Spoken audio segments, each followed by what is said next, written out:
Bimbingan pra-perkawinan dipersembahkan oleh Wanita Buddhis Daerah Istimewa Yogyakarta, didukung generasi muda Cetia Buddha Praba GMCBB Yogyakarta. Pembelajaran Modul 1, Membangun Landasan Keluarga Sejahtera dan Bahagia, Hita Sukaya.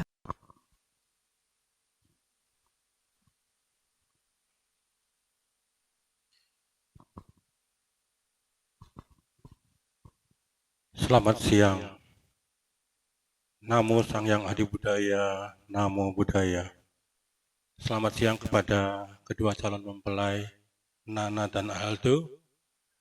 Kembali saya sampaikan bahwa pada kesempatan siang hari ini saya akan menyampaikan bimbingan praperkawinan yang diadakan oleh pimpinan daerah Wanita Buddhis Indonesia Provinsi Yogyakarta bekerja sama dengan GMCBB Wihara Buddha Praba.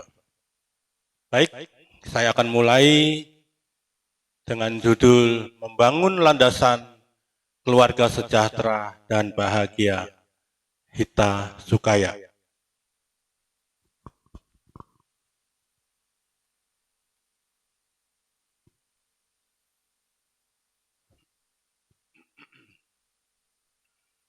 Di sini, membangun landasan keluarga sejahtera dan bahagia, kita akan membawakan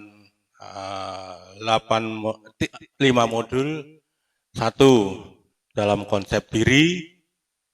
2, konsep keluarga bahagia. 3, hidup itu pilihan. 4, hakikat dari perkawinan. Dan 5, cinta sebagai landasan perkawinan.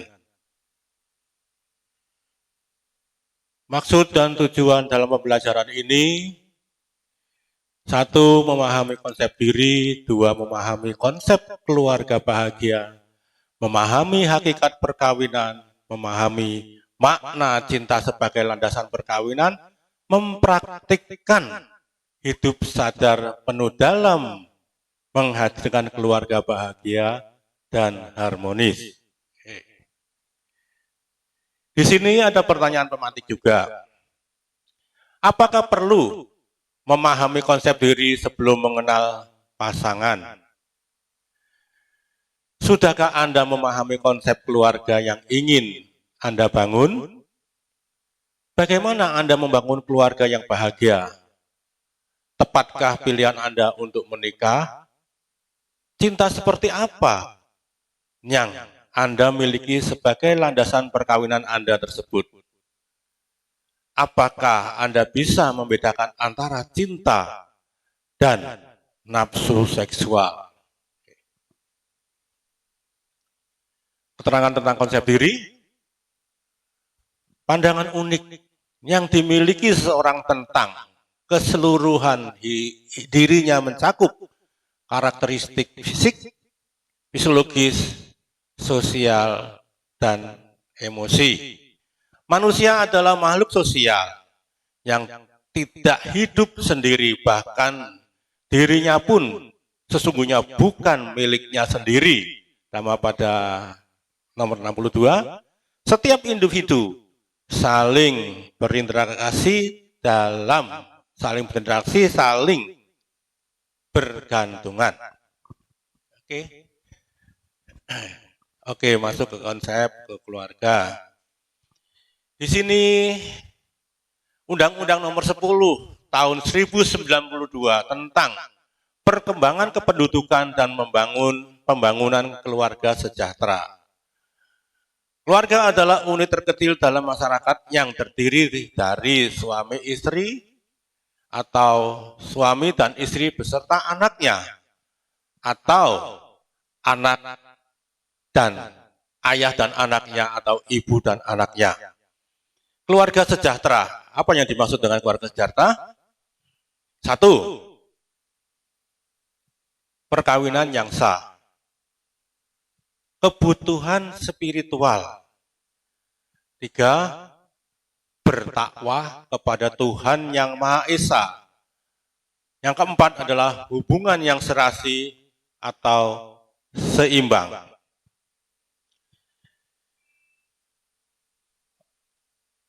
Di sini satu perkawinan yang sah itu tentu keyakinan perkawinan yang dilandasi dengan dasar keyakinan. Makanya kemarin harus satu agama. Kedua, kebutuhan spiritual. Kebutuhan spiritual setiap manusia itu memang memerlukan untuk katakanlah kita melihat ke dalam diri kita masing-masing. Yang ketiga, jelas kita harus mempercayai atau bertakwa kepada Tuhan Yang Maha Esa atau di dalam agama Buddha disebut dengan Sang Hyang Adi Buddha. Hubungan yang serasi dan seimbang. Ya. Hal penting dalam hidup berumah tangga, dalam khotbah bersama dalam hidup, Buddha menjelaskan ada 4 hal yang harus sama dalam hidup berumah tangga. Tadi sudah ya 4 hal tadi ya. Oke. Sama dalam keyakinan. Kalau kemarin atau tadi dikatakan sama saja keyakinan. Keyakinan terhadap Triratna. Apa itu Triratna? Terhadap Buddha, Dharma, dan Sangha. Sama dalam moralitas, ya. Sama dalam moralitas, sama sila. Yang dimaksud adalah 5 latihan dalam Pancasila Buddhis. Ya, berusaha, bertekad untuk tidak membunuh makhluk hidup, bertekad untuk tidak mengambil barang milik orang lain atau mencuri, bertekad untuk menjaga seks yang pantas, ya, tidak melanggar asusila. Yang keempat, bertekad untuk katakanlah berkata-kata yang bermanfaat atau yang jujur. Dan yang kelima, adalah berusaha, bertekad untuk melatih diri, menghindari makanan dan minuman yang bisa menurunkan kesadaran kita sebagai manusia atau mabuk-mabukan. Oke, yang ketiga, sama dalam kedermawanan atau berbagi. Nah, kemurahan hati di sini harus seimbang. Suami dan istri kata-kata memiliki kemurahan hati yang sama. Yang keempat adalah sama dalam kebijaksanaan. Maksudnya adalah non-diskriminasi. Jangan suka membeda-bedakan. Ya, misalnya kita punya anak 2. Banyak ayah atau ibu itu cenderung. Nah, ini kita tidak harapkan. Semua adalah anak kita. Jangan dibeda-bedakan atau jangan didiskriminasi. Kita sebagai orang tua yang bijak, katakanlah harus berbuat bijaksana, non-diskriminasi. Pilihan jalan hidup. Apakah dalam agama Buddha perkawinan itu wajib?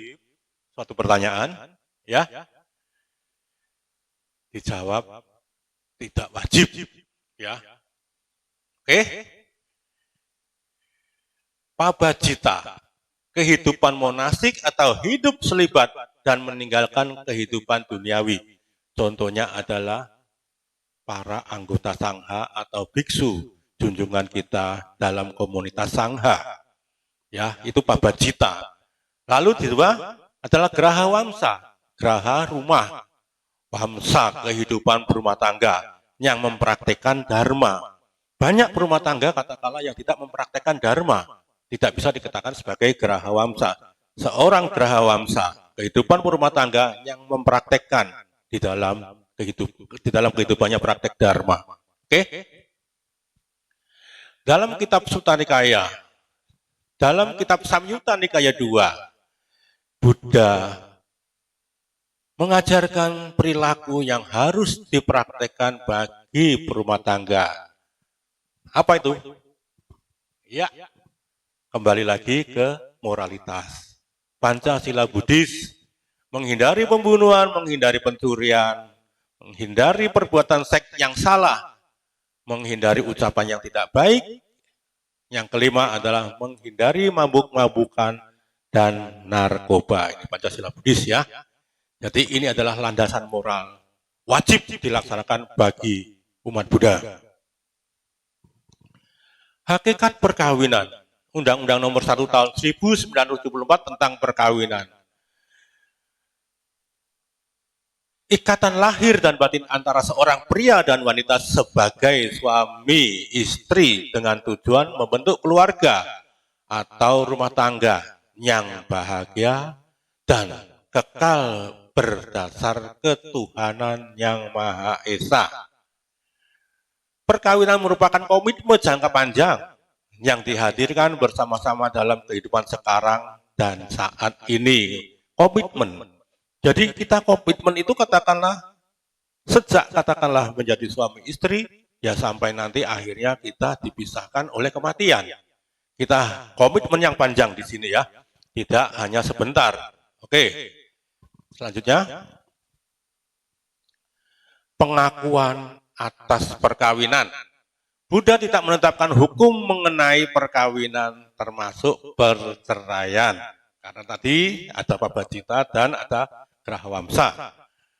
Dalam agama Buddha, mengakui perkawinan dari orang yang telah menikah secara adat atau tradisi. Perkawinan tidak dipandang sebagai sesuatu yang sakral, namun bisa juga disebut sebagai sesuatu yang sakral. Ya. Apa tujuan dari perkawinan itu sendiri? Ya. Apakah perkawinan itu untuk hidup bersama? Untuk memiliki keturunan? Atau hanya pemuasan nafsu keinginan? Atau ada yang lainnya? Nah, ini katakanlah suatu pilihan. Cinta sebagai landasan perkawinan. Ya, what is love? Ayo, silakan. Cinta adalah pengertian. Jadi di sini dasarnya cinta adalah pengertian. Kita pasangan suami istri tidak bisa, harus mempunyai dasar saling pengertian. Kembali ke saling lagi, saling menghormati, saling pengertian dan lain sebagainya. Latihannya adalah semoga saya belajar melihat diri saya dengan melahirkan pengertian dan cinta. Ya.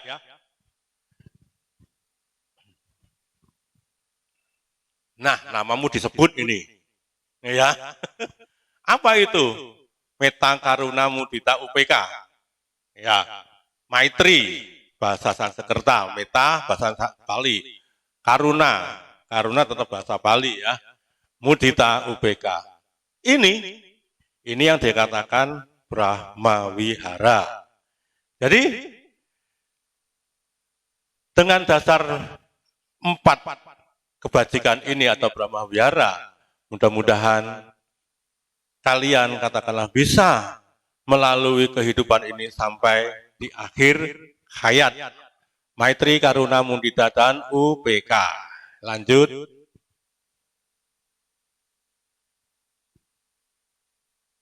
Ketika kita mencintai seseorang, hal yang terbaik adalah mempersembahkan kehadiran kita sepenuhnya. Bagaimana kita bisa mencintai dirinya kalau kita tidak bisa hadir di sana? Ya, jadi komitmen juga praktik memelihara rasa cinta.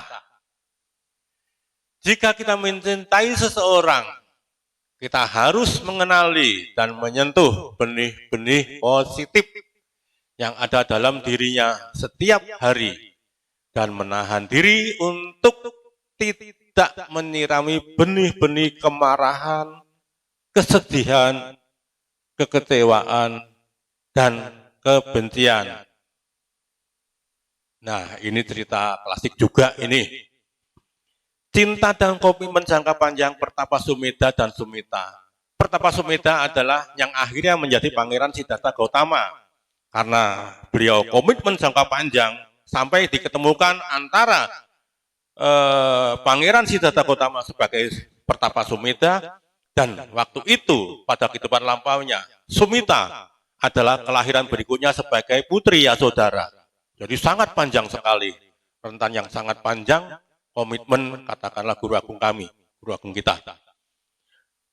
antara dan cinta dan energi seksual.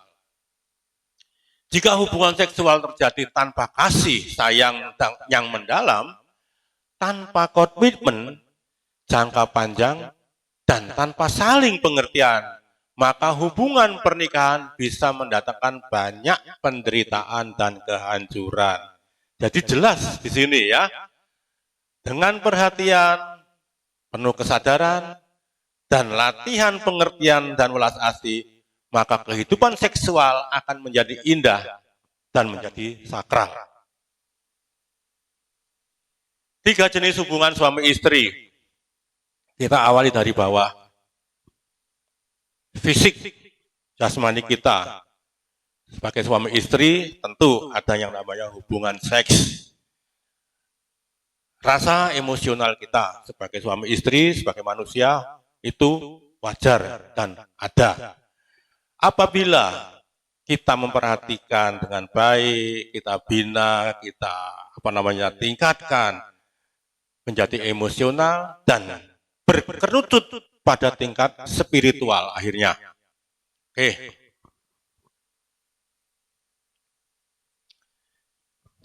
Tadi saya katakan bahwa fisik seks, kebutuhan biologis, komunikasi, memahami atau mengerti, kebahagiaan, kesejahteraan, hita sukaya adalah bagian dari yang mengkerucut tadi sebagai spiritual.